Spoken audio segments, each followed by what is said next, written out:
C'est ça qui est le fondement de quelque chose. Voilà. Vous avez été édifiés sur le fondement des apôtres et des prophètes. Et des prophètes. Jésus-Christ lui-même étant la pierre angulaire. Très bien. Notre édification de notre Église, la base de la fondation de notre doctrine, tire son essence sur les apôtres, ce qu'ils ont vécu. L'histoire de l'Église, c'est l'histoire des apôtres. Sur les prophètes, sur Jésus-Christ lui-même, la pierre angulaire. Amen. Amen. Mais quand on parle de l'Église, son développement, sa fonction et ses fonctionnaires, si on veut s'exprimer ainsi, ses responsables, hein? Amen. En tous sont déjà où? À part des actes des apôtres et les épîtres de l'apôtre Paul. C'est tout. C'est pas dans l'Ancien Testament tout ça. Voilà. Mais la question que moi je vais poser est de savoir, quand on parcourt actes des apôtres jusqu'à l'Apocalypse, avez-vous une fois vu une femme établie sur l'église? Disons les Saintes Écritures, des actes des apôtres jusqu'à Apocalypse. Y a-t-il un verset biblique bien clair où on voit une église où une femme est pasteur, femme prophète, et prophétesse, femme apôtre, établie sur l'église en train de prêcher? Il y a des écrits. Vous avez pas vu ça? Ça n'existe pas.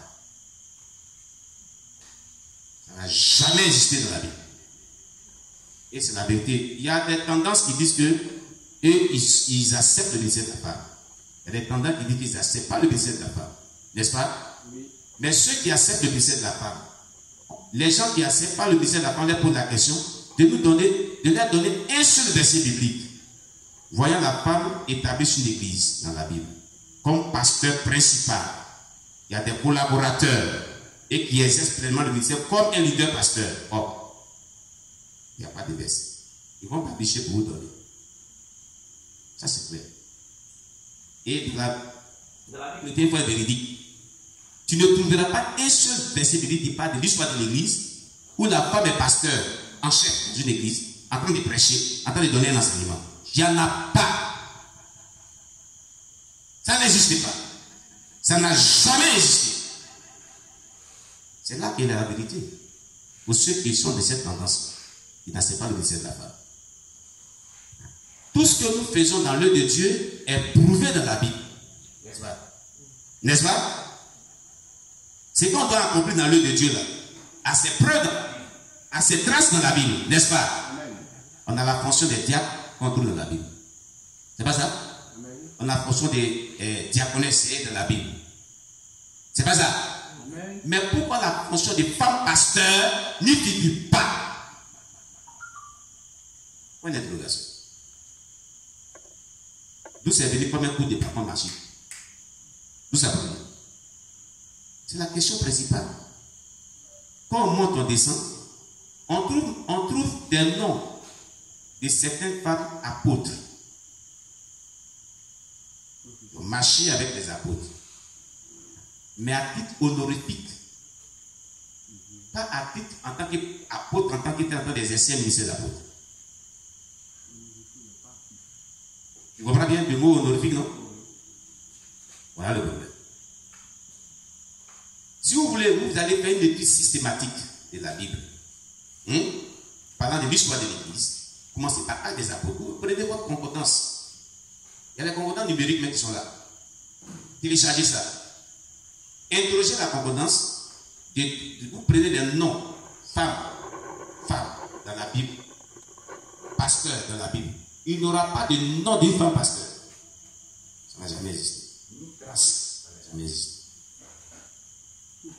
Les gens prennent comme argument, il est dit dans les derniers temps, Dieu répandant de son esprit sur toute chair.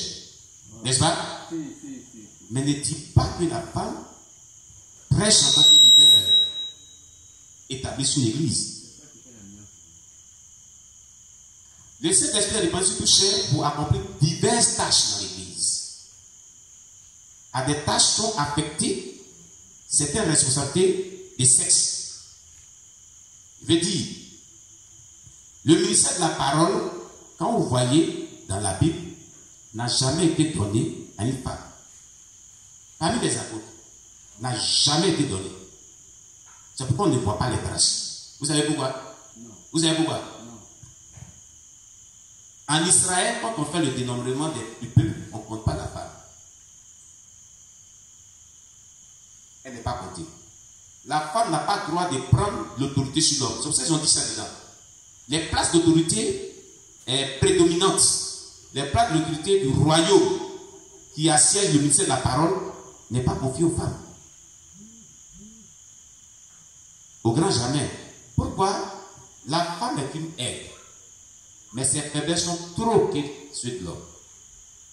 Donc il y a certains postes stratégiques qu'on ne permet pas à la femme d'obtenir et d'assumer. La femme a envie le roi. Oui, mais ce n'est pas un argument qui peut tenir face à cela, face à ce thème. Parce qu'il y a des hommes aussi qui ont des failles. Voilà. Il y a des hommes, même pasteurs, qui commettent pire que des femmes aujourd'hui qui exercent le ministère. Il y a des femmes qui sont même bien que des hommes qui exercent le ministère.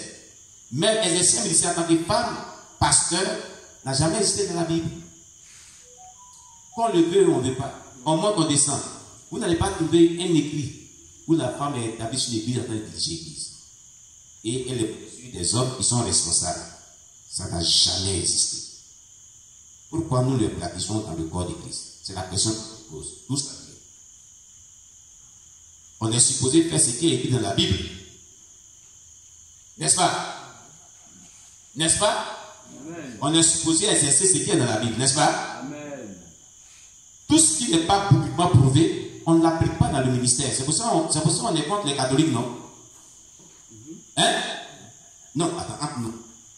C'est pas pour ça qu'on dit que les catholiques, ils ont une fausse doctrine. C'est pas pour ça qu'on parle. Mais pourquoi nous ne pouvons pas prouver dans la Bible une femme pasteur? Pourquoi? Les catholiques rient souvent de nous. Hein? Vous voyez les soeurs là en train de... Quand vous voyez les soeurs catholiques là, vous les voyez établis ici église. Parmi les prêtres. Vous voyez? Non. Vous voyez ça bien? Non. Sur cet aspect-là, ils se moquent des évangélistes et des pentecôtiques et autres. Ils se moquent des protestants. Parce que ça n'a pas de traces bibliques dans l'histoire de l'Église. Ça n'a jamais existé. Et ça n'existera pas. D'où ça provient un petit peu, puis on pratique ça dans le corps de Christ. C'est la question qu'on se pose.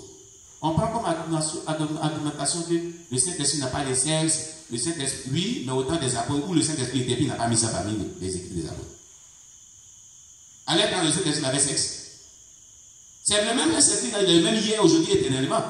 Pourquoi à notre temps ça existe et pourquoi à leur temps ça n'a pas existé? C'est la question qu'on pose. Personne ne répond à cette question.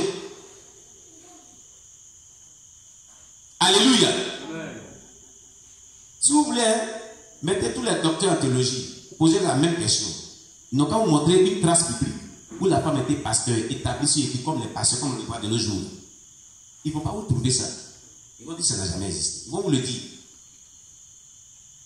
Vous le dites clairement, ça n'a jamais existé. Si c'est pour trouver une trace biblique où on a vu femme attendre des essais et établir ses vies comme on le fait aujourd'hui là, ils vont dire que ça n'a jamais existé. Maintenant, la pression qu'on se pose, puisque le fondement de notre doctrine est basé sur la foi des apôtres, des prophètes, et Jésus met la pierre angulaire. Pourquoi on le fait aujourd'hui? Sur quel ordre? Papa. Oui. Bon, sur ce débat, oui. Il y a écouté un peu à la radio. Oui. Il y a un apôtre qui s'appelle Ona. Oui. Et celui qui est le défenseur de cette doctrine. Il dit quoi? Et il prend le passage où, quand Jésus est mort l'enterré, oui. il choisit celui du tombeau. Oui. Et les femmes que l'ange a donné la parole sont allées annoncer. C'est l'évangile voilà. Qu'ils ont annoncé. C'est sur cette base que l'apôtre Ona, lui, il se base pour dire que les femmes doivent exercer le ministère. Écoutez, c'est une bonne nouvelle que j'ai annoncée. Ce n'est pas un enseignement. Ce n'est pas établi sur l'église en train de prêcher. C'est différent. Hein? Elles sont allées annoncer la nouvelle aux apôtres que Jésus est ressuscité. Ils n'ont pas cru. Parce qu'il y avait une persécution, on cherchait à tuer les apôtres. Donc ils étaient cachés. Ils ne pouvaient pas sortir. C'était normal. Ils avaient eu peur. Parce que le Saint-Esprit n'était pas encore descendu sur eux. Voilà. C'est pour ça qu'elles ont eu elles étaient libres de sortir, étant femmes. Mais si les apôtres étaient libres de sortir, eux-mêmes, ils allaient partir là-bas, avec elles. Mais ils n'étaient pas libres de sortir. C'est une bonne nouvelle qu'il faut aller annoncer. Mais on dit, femme pasteur établie sur l'église, c'est de ça on parle. C'est différent d'annoncer une bonne nouvelle. Voilà. C'est-à-dire qu'il faut recadrer ce sujet. Il ne faut pas le mettre dans un domaine où ce n'est pas. On ne dit pas que la femme ne doit pas prêcher l'évangile. Non. Mais dans une assemblée des saints, c'est écrit dans toute assemblée des saints. Le texte dit dans toutes les assemblées des saints. Dans une assemblée des saints, où il y a des hommes qui sont parmi l'assemblée, elle ne doit pas prendre la parole. Parce qu'il est plus dans les saintes écritures. Et l'église primitive pratiquait. Bien, c'est une très bonne question. Les femmes sont réunies en une réunion de femmes. À une rencontre des femmes, il n'y a pas un homme. Elle peut prêcher. Sans problème. Dans les rencontres des femmes, dans les réunions des femmes, dans les séminaires des femmes, dans les retraites spirituelles des femmes, entre elle est. C'est ce que les Saintes Écritures démontrent. On a vu ces traces dans les Saintes Écritures. Mais une femme, la Bible dit, dans l'assemblée chrétienne, pendant que le culte se passe, la femme prêchait. Ça n'a pas existé. La Bible interdit cela.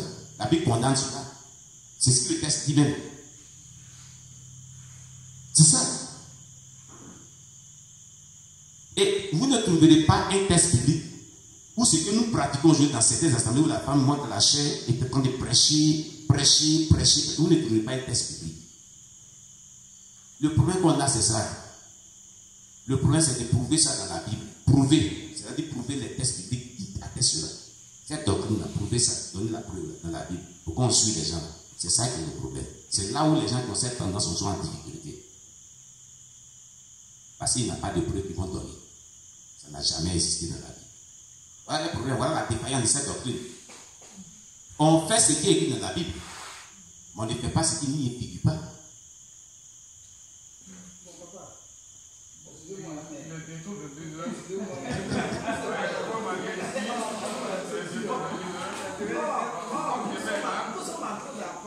Oui. Oui. Bon. Attention, je vais dire une chose. Moi, je ne suis pas vraiment du bord de dire non, ceci, cela. Mais en tant que formateur moral que je joue, c'est qu'on me demande dans ma fonction de formateur d'exposer les Saintes Écritures. Amen. La véracité des Saintes Écritures. C'est pour ça que j'ai posé la question de savoir que ceux qui ont cette tendance, ils disent que la femme doit exercer un ministère pastoral, n'est-ce pas? Hein? En tant que nous, les formateurs, on nous dit dans l'exégèse, un thème qui est l'exégèse herméneutique, qui est le thème d'interprétation de la Bible. On nous dit, que nous dit l'Écriture? C'est ça qui nous suffit. À propos de ce sujet, que nous dit les Saintes Écritures? Est-ce qu'il y a une trace biblique qui atteste cette fonction pastorale qu'on a attribuée à la femme de nos jours, de la manière dont on exerce là? Est-ce que cela a été tracé dans la Bible par certains versets bibliques? La question. Si on nous a prouvé ça dans la Bible, ça nous suffit. Pour ceux qui ont cette tendance, s'ils ont demandé ça, ça suffit. Ça clôt le débat. Mais tant qu'ils n'ont jamais donné un texte biblique clair là-dessus, ils vont tergiverser toujours sur ce problème. Ils vont tergiverser toujours sur ce problème. Et ça va trouver toujours du flou dans l'esprit des gens. Voilà. On te dira que non, à Samarie, quand Jésus était au puits, la femme allait annoncer à tous les Samaritains, tout. Mais elle allait dire une révélation qui l'a marqué. Venez voir au puits de Jacob. Quelqu'un qui m'a dit ce que j'ai vécu. Tu vois ce qu'il a dit? Hein? C'est la même évangélisation, la même sensibilisation. C'est différent de prêcher et être une église. Il n'y a pas de test. Clair. C'est pour ça que ce débat est dans le bois de Christ. C'est tout. Donc, moi, quand on est dit, je vais poser une question. Oui. Voilà. l'Ancien Testament, comme nous le dit, c'est oui. la Bible. Hein? Oui. Voilà. On parle de l'Ancien Testament, oui. on parle du Nouveau Testament. Oui. C'est ça. L'Ancien Testament nous parle comme vous l'avez dit tout à l'heure, on parle de prophétesses. Oui. L'Ancien Testament nous parle des prophétesses. Oui. Déborah. Voilà. Déborah, dans le livre des juges, elle avait deux fonctions. Déborah était juge et Déborah était prophétesse. Mais prophétesse, pas dans les fonctions qu'on les attribue de nos jours. Parce que ce n'était pas les mêmes contextes. Quand on fait l'exégèse des Écritures, le contexte est bien clair pour donner le sens des Écritures, le sens de l'interprétation exacte. La fonction de prophétesse qu'elle avait, est-ce qu'aujourd'hui il y a un seul public qui s'assoit dessus? Et un seul,